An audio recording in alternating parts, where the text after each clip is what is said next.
नमस्कार साथियों, आप सबका पुनः स्वागत है श्रद्धा एस्ट्रो ज्योतिष में। आज हम लोग कवर करने वाले हैं कन्या लगन की कुंडली में यदि शनि नवम भाव में बैठे हैं तो क्या फल है। हम ये भी कह सकते हैं कन्या लगन की कुंडली में वृषभ राशि का शनि किस प्रकार का फल देता है। तो आइए शुरुआत करते हैं आज की क्लास का।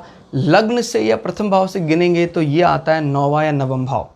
नवम भाव क्या बताता है? नवम भाव हमारे जीवन में भाग्य की बात करता है। हमारा भाग्य कैसा रहेगा, उसका फील गुड कौन करवाएगा, कौन सा प्लैनेट करवाएगा, कौन सी आइडेंटिटी हमें अपने जीवन में भाग्यवान होने का कारण बनेगा। नवम भाव सबसे मजबूत लक्ष्मी त्रिकोण माना जाता है और नवम भाव से ही हम अपने जीवन के धर्म संबंधी कार्य, कोई मंदिर मस्जिद के साथ संबंध और इस प्रकार के जो भी एक्टिविटी हमारे जीवन की, वो सब नवम भाव से पता लगती हैं। नवम भाव कोई रिसर्च, हायर डिग्री, कोई इस प्रकार का पीएचडी उसकी बात भी करता है। नवम भाव धार्मिक यात्राएं, लंबी यात्राओं की बात करता है। नवम भाव शरीर में हमारे जंघा की बात करता है, जांग की पुष्टि, जांग की कमजोरी या जांग का जो ऊपरी जोड़ है उसमें कोई दिक्कत है, फीमर हड्डी सबसे मजबूत हड्डी, उसकी बात करता है। क्लियर हो गया? तो यहाँ फिलहाल है शुक्र की कुटुंब की राशि वृषभ राशि, टॉरस। तो वृषभ राशि का नेचर शुक्र का पूरी तरह से प्रेम छलकने वाली राशि कहा जाता है। ज़्यादा फॉर्मल होना इसको पसंद नहीं है, पूरी तरह से प्रेम में घुल मिलकर रहना इसको पसंद है। शुक्र अगर शनि के साथ यहाँ संबंध बना लेते हैं तो ये एक प्रकार का धन योग बन जाएगा, क्योंकि शुक्र आपके धन भाव के स्वामी भी हैं और शुक्र आपके नवम भाव के भी स्वामी हैं और शनि को भी यहाँ पंचम भाव की रिस्पॉन्सिबिलिटी मिली है। तो ये एक मजबूत लक्ष्मी योग, धन योग बन जाएगा अगर शुक्र कहीं ना कहीं शनि के साथ संबंध बना लेते हैं या तो वहीं बैठ जाए उनके साथ, तो बहुत ही भाग्यवान भी होगा व्यक्ति और शनि को भी बल मिल जाएगा। और अगर हम नहीं भी बैठते हैं तभी भी शनि यहाँ कोई ख़राब स्थिति में नहीं बैठे हैं, मित्र की राशि में बैठे हैं और पंचम भाव के स्वामी होकर बैठे हैं। छठे भाव का दोष भी यहाँ जान नहीं पड़ता है, क्योंकि वो अपने मित्र के यहाँ बैठे हैं। एक घर की शुभता भी होती है और एक मित्र की शुभता भी होती है, दोनोों शुभता इसको लग गई, नवम भाव का शुभ होना और मित्र भाव में बैठना। तो यहाँ से हम क्या संबंध लगा सकते हैं कि शनि का अपना एजेंडा इनको यहाँ पूरा करना है, पंचम भाव और इनका छठा भाव। इनकी एजुकेशन का सही फ़ायदा अगर लेना चाहते हैं ये, इनको फिर हायर रिसर्च की तरफ जाना चाहिए, तभी इनको पूरा फ़ायदा मिलेगा इनका। और यहाँ से 1 2 3 यहाँ से अपनी इनकम सोर्सेज को बढ़ा रहे हैं शनि। तो सीधी बात क्या भाई, अगर आपको इनकम चाहिए तो आप इसके लॉर्ड को यानी एजुकेशन को वहाँ लेकर जाएं तो उसका सीधा फ़ायदा आपके इनकम में होने लग जाएगा। और जहाँ तक बात आपके छठे भाव के साथ है, तो कभी भी हमने बहुत कुंडलियाँ ऐसी देखी जब 5 और 6 का संबंध बन रहा है तो ऐसे लोग कहीं ना कहीं अपने प्रोफेशन में मेडिसिनल पार्ट, और चाहे होम्योपैथिक मेडिसिन हो, चाहे एलोपैथिक हो, चाहे आयुर्वेदिक हो, ऐसे मेडिसिनल को कहीं ना कहीं अपने एजुकेशन में, अपने प्रोफेशन में, चाहे फुल टाइम या पार्ट टाइम इनको ज़रूर एनरोल करते हैं इन चीज़ों को, उससे इनको फ़ायदा होता है। और क्योंकि कुंभ राशि, हालांकि कुंडली में कई ग्रहों की जब जुगलबंदी आएगी तो हमें एग्जैक्ट अंदाज़ा लग जाएगा, और कुंभ राशि क्योंकि बैंकिंग टर्म को या सेविंग टर्म को भी रिप्रेजेंट करता है, तो कहीं ना कहीं ऐसे लोग अपने जीवन में अकाउंटेंट का काम, इस प्रकार के काम में भी अपने दक्षता को स्थापित करते हैं।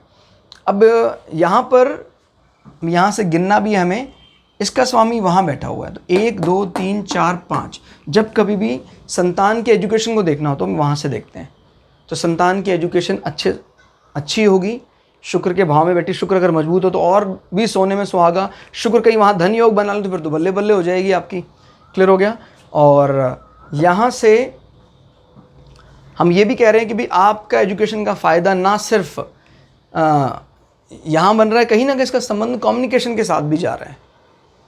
कुछ ऐसी बातें, कोई ऐसी गुप्त बातें जो आप डिलीवर करने की ताकत रखते हैं, लोगों को बताने की ताकत रखते हैं, सामान्य जन को बतानी है ना वो बता सकते हैं। क्लियर हो गया? 7 8 9 10। शनि दशम दृष्टि से छठे भाव को भी देख रहे हैं, तो ये छठे भाव की मजबूती को और ज़्यादा मजबूत करे। वहाँ बैठकर आपके पिता के सहयोग से आपके ऋण, आपके शत्रुओं, आपके रोगों का नाश हो जाएगा। कभी कुछ ऐसी दिक्कतें आती हैं, ऋण बढ़ता है, लोन बढ़ता है, तो भरपूर सहयोग मिलेगा पिता की तरफ से। कुछ ऐसे घर में बीमारियाँ या आपको बीमारी लगती है तो पिता की मदद से बीमारी का निदान हो जाएगा। क्लियर हो गया? यहाँ से गिने 1 2 3 4, अपने से 4। तो यानी जब कभी भी हमें शत्रु पक्ष के जीवन में उसके भवन की, उसके माता की बात करनी, उसके सुख की बात करनी, यहाँ से देखते हैं। तो क्योंकि शनि अच्छी अवस्था में बैठा है तो उसके जीवन में जो भी उसके माता है वो आपके लिए सपोर्टिव है। जो उसके जीवन का, उसके अपना घर है, उसके घर में कभी आपको भयभीत होने की ज़रूरत नहीं है।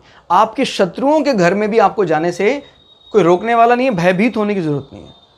वो भी इनफैक्ट आपको जीवन में काम आएगा शत्रुओं से निजात पाने के लिए।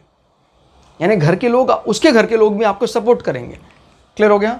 और तीसरी नज़र ये बता रही है अपने से 1 2 3 कि आप इनकम सोर्सेज में शनि का फ़ायदा लेंगे डायरेक्टली इनडायरेक्टली। ये education as well as your 6th house बता रहा है। 6th हाउस से अर्निंग आने, मेडिसिनल, हॉस्पिटैलिटी। और क्योंकि इस समय यहाँ कुंभ राशि पड़ रही, तो कुंभ राशि का जो खुद का नेचर है, सेविंग, बैंकिंग, वो भी रिप्रेजेंट कर रहा है। क्लियर हो गया।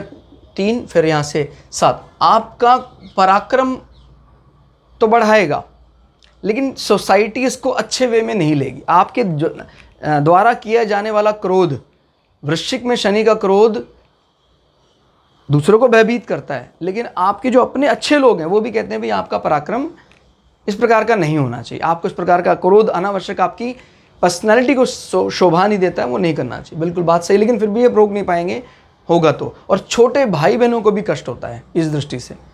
7 8 9 10 ये हमने ऑलरेडी डिस्कस कर ही लिया है। तो ध्यान रखिए, शनि की 3 दृष्टियाँ, 3 7 10 और 2 भाव की लॉर्डशिप, इसको रिलेट जरूर करना है तो आप सटीक फल तक पहुंच पाएंगे। कुल मिला के शनि तीसरे लक्ष्मी त्रिकोण में बैठकर अच्छा फल देंगे। शुक्र का, इनके मित्र भाव का इनको सपोर्ट पूरा रहेगा।